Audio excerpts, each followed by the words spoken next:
Gene Roddenberry plays homage to Vietnam in this episode, A Private Little War.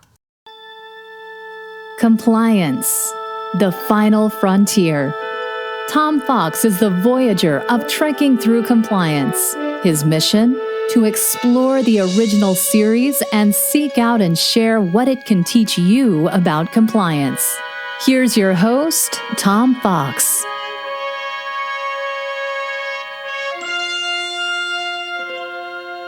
Trekking Through Compliance, Episode 48, A Private Little War. In this episode of Trekking Through Compliance, we consider the episode A Private Little War, which aired on February 2, 1968, and occurred on Stardate 4211.4. Story synopsis. Spock, Bones, and Kirk beam down to a planet to obtain biological specimens. McCoy reports that the planet is a medical treasure trove Kirk is familiar with and finally remembers the planet as it was the first planet he surveyed as a young ensign some 13 years ago. Kirk also reports to Spock that the planet's inhabitants are peaceful and are only just beginning to learn how to forge iron. He therefore is extremely surprised to see villagers with rifles lying in ambush for a party of hill people, which includes Kirk's former friend Tyree. To distract the ambushers, Kirk throws a rock, which causes one of the rifles to go off. However, it brings a chase and Spock is shot with a flintlock while trying to escape. The landing party beams up to the Enterprise where they find a Klingon ship heading towards them. However, Kirk manages to keep the ship concealed by hiding the Enterprise on the opposite side of the planet.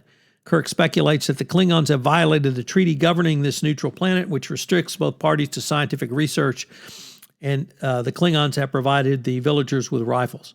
Kirk and Spock beam down to investigate the Klingons' activities, leaving Dr. M'Benga in charge of Spock.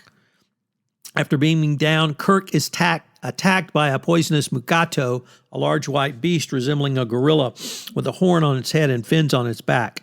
There is no known antidote for the poison, but the Hill people find Kirk and McCoy and take them to Tyree, who is now the Hill people's leaders. A Kanutu woman, Nona, is a medicine woman, and she is also the wife of Tyree, as well as a power-hungry, manipulative wife. She cures Kirk using a mako root and by having Tyree make a cut across her hand. After Kirk is healed, the wound on Nona's hand also vanishes. Tyree reports that the fire sticks are made by the village people and that they first appeared about a year ago. Nona wants Kirk to use his weapons to vanquish the village people and make her husband a powerful man.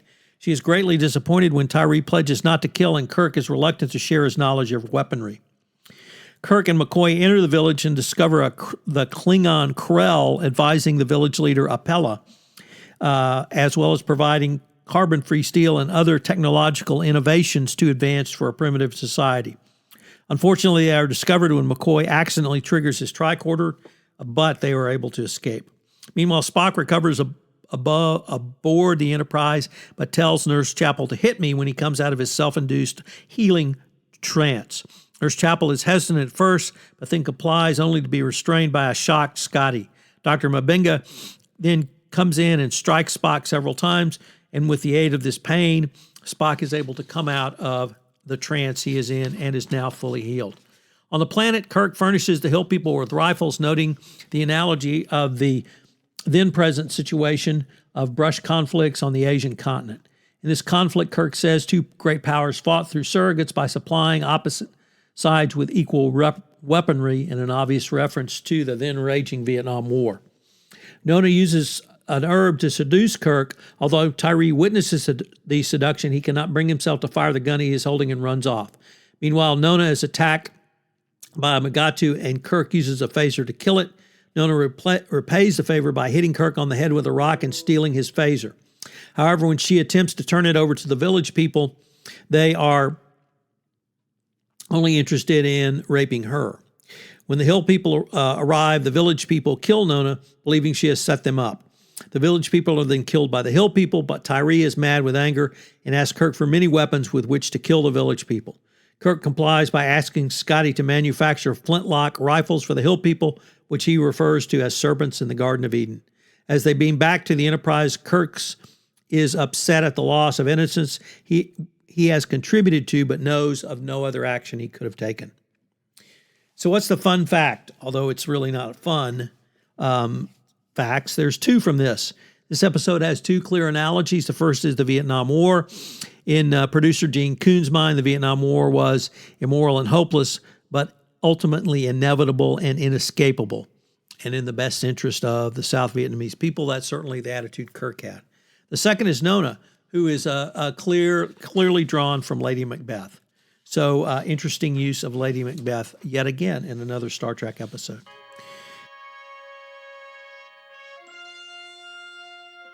This episode is very troubling in many ways. I'm going to talk a little bit more about the Vietnam angle when we get to the compliance lessons learned. But the rape scene I found was extraordinarily poignant, difficult to watch, and very powerful. It has a lot of subtle points in this episode. It's certainly a very realistic moral dilemma for Kirk. Either he allows his allies to be slaughtered by the villagers and maybe even the whole planet is turned over to the Klingons. And then, of course, everyone would be slaughtered by the Klingons, or arm them and watch them lose their innocence. Although the Klingons' plan seems quite long-term, which typically the Klingons don't think of long-term, but they sure seem to be in this episode. And Dr. Mbegda, the one who wakes up Spock by snapping us out of his coma, it was certainly a powerful scene as well. But some of the most interesting commentary I've read talks about this episode in the context of feminine sexuality. Certainly we had sexuality in TOS. Well, typically it is when Kirk or one of the other officers has a love interest. But here, and you can think of Nona, Marta, a wink of an eye, Elon of Troilus, etc. But when they have their own sexual desires, they become something very different, and that's what we see here. Although we have to note there are many strong characters in Star Trek. T'Pring, Edith Keeler, the characters played by Diana Muldaur, Ariel Shaw, and and several others. So an interesting way to think about this episode. Certainly some tough scenes to watch. And of course, the Vietnam angle, which I'll talk about a little bit more, is also very controversial.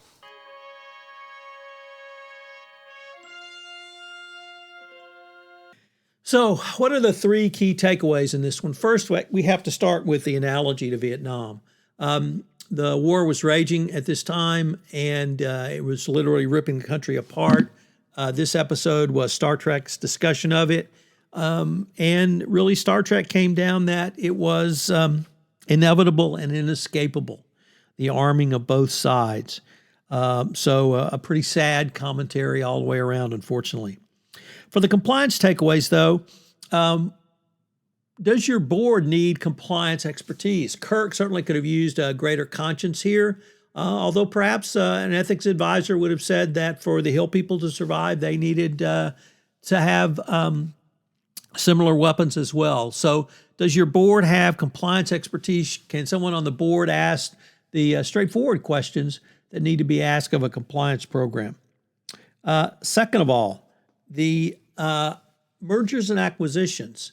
And I bring this up because there's now a safe harbor under the Foreign Corrupt Practices Act for M&A, but it requires you to engage in a wide variety of pre-acquisition and post-closure actions. So if you move through the FCPA corporate enforcement policy, which has now been appended with the M&A safe harbor, you will literally get a declination. So what is the safe harbor? How do you get it? And have you engaged in it for your acquisitions? And then finally, the FCPA itself. I thought it would be, this episode would be a good way to talk about how the FCPA actually fosters competition. It fosters competition by requiring companies to actually market and sell products on a level playing field and not through the use of bribery and corruption.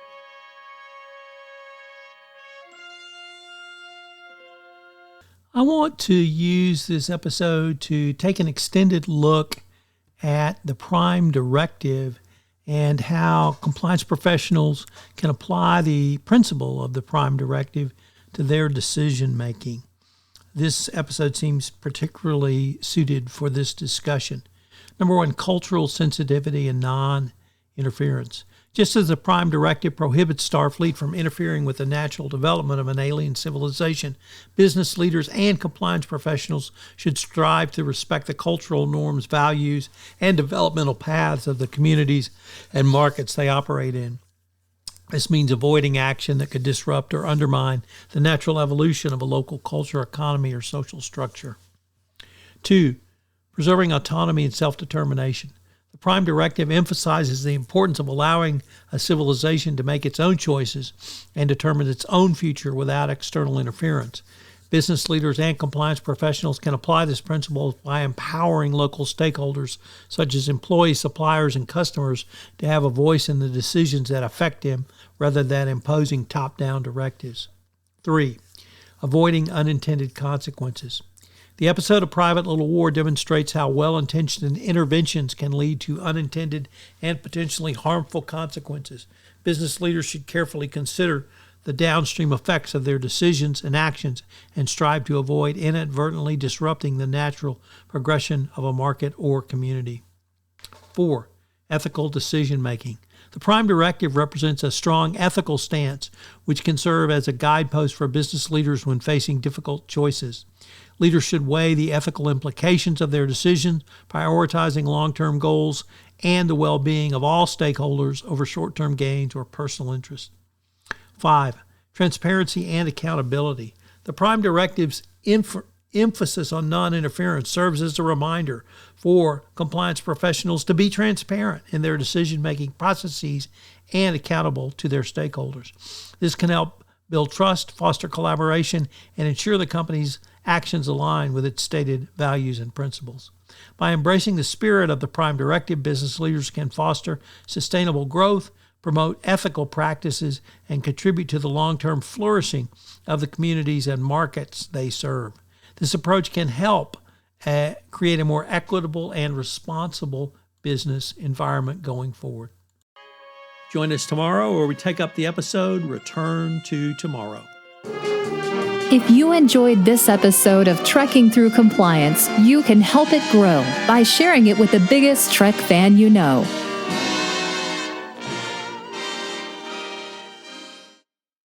This podcast is a part of the C-Suite Radio Network. For more top business podcasts, visit c-suiteradio.com.